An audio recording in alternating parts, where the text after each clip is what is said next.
This is an article from Biotechnology, and this woman has put an implant in her brain. This woman's brain implant zaps her with electricity when it senses she's getting depressed. Her experience suggests that such personalized devices could help those who've exhausted all other treatment options. Sarah, a 36-year-old woman living in California, had lived with chronic depression for 5 years. She felt suicidal multiple times an hour and was unable to make decisions about basic questions like what to eat. Nothing she had tried to treat it, including electroconvulsive therapy, had helped. Then in June 2020, she had an implant inserted into her skull that zaps the parts of her brain that cause her illness.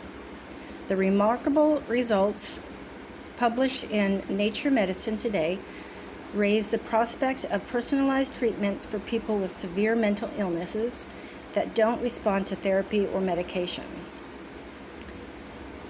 Quote, "My depression has been kept at bay, and that's allowed me to start rebuilding a life that's worth living," end quote. Sarah said at a press conference. Her surname was not given. Installing the device involved multiple steps. First, the team from the University of California, San Francisco, used 10 electrodes to map Sarah's brain activity. This phase took 10 days, during which time the team found that high levels of activity in a specific part of Sarah's amygdala predicted the onset of severe depression. They also established that a small burst of electricity to another region of her brain, called the ventral striatum, significantly improved these symptoms. Next, they implanted a neurostimulation device and set it up to trigger a tiny pulse of electricity in that area when it detects high levels of activity associated with depression symptoms. Sarah, pictured above, can't feel these electricity bursts, which is just as well, since they go off up to 300 times a day. Wow, can you imagine being zapped 300 times a day? Each lasts for 6 seconds. The device doesn't deliver any zaps at night because they lead to feelings of energy and alertness, which could interfere with Sarah's ability to sleep. Before the device was implanted, Sarah had a score of 36 out of 54 on the Montgomery-Åsberg Depression Rating Scale, a scoring system commonly used to rate the severity of these symptoms. After 2 weeks, her score fell to 14. Now it is under 10. Sarah says the improvement in her mental health was as rapid as it was powerful. "I had a real aha moment. I felt an intensely joyous sensation, and depression became a distant nightmare," she said. Crucially, it also made me realize that depression is not a personal failing, but a treatable illness. The idea of therapeutic shots of electricity to the brain isn't new. Deep brain stimulation, DBS, has been used as a treatment for tens of thousands of patients with Parkinson's disease and epilepsy. In fact, the device in Sarah's brain is FDA approved for epilepsy. Her physicians had to obtain a special exemption license for the trial. However, it's been hard to get it to work for patients with depression because that disorder involves activity in different parts of the brain for different people. There is no single brain map for depression, and there never will be. That's why the idea of personalized treatment is so tantalizing. This trial is just a study of a single patient, but it's promising nonetheless. The big question is whether you can adapt and scale the approach. For that, you need more data from more patients, says Helen S. Mayberg, a neurologist who has spent decades studying the potential for DBS to treat depression.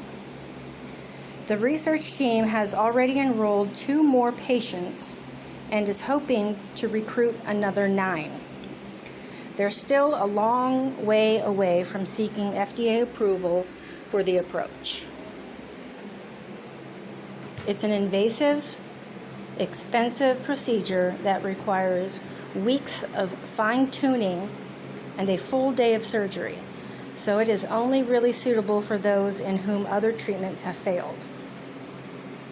The big hope is that one day the need for surgery might be eliminated thanks to new technologies that allow deep brain stimulation without implanted electrodes, according to neurosurgeon Edward Chang, one of the paper's co-authors. Existing devices are not as precise as an implant in the skull, but they may eventually become more so. Roy Cohen-Kadash, a cognitive neuroscientist at the University of Surrey in the UK, is working on exactly this challenge, and he predicts that it will eventually be possible to deliver the benefits of Sarah's implant from a device that sits outside the skull. This is where the future will go, says T. Isn't that interesting? So, would you like to be zapped in your brain for depression? Interesting. But it is happening. Have a great day, Meadows. This here, I have pulled up the information about the device that this lady has put in her brain, neurostimulation device. The abstract, the information is here in the article. I will also post the link to it, so if you'd like to read through it.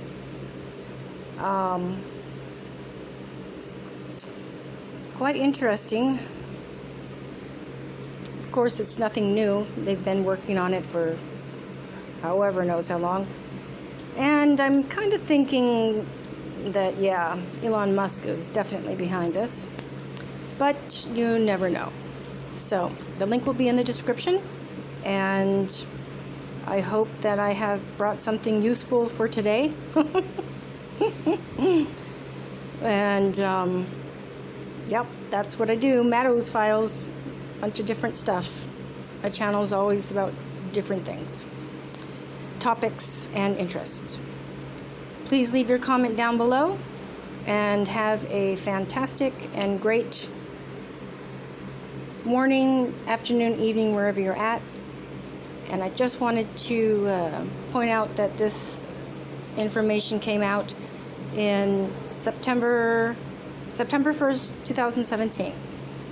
So, okay.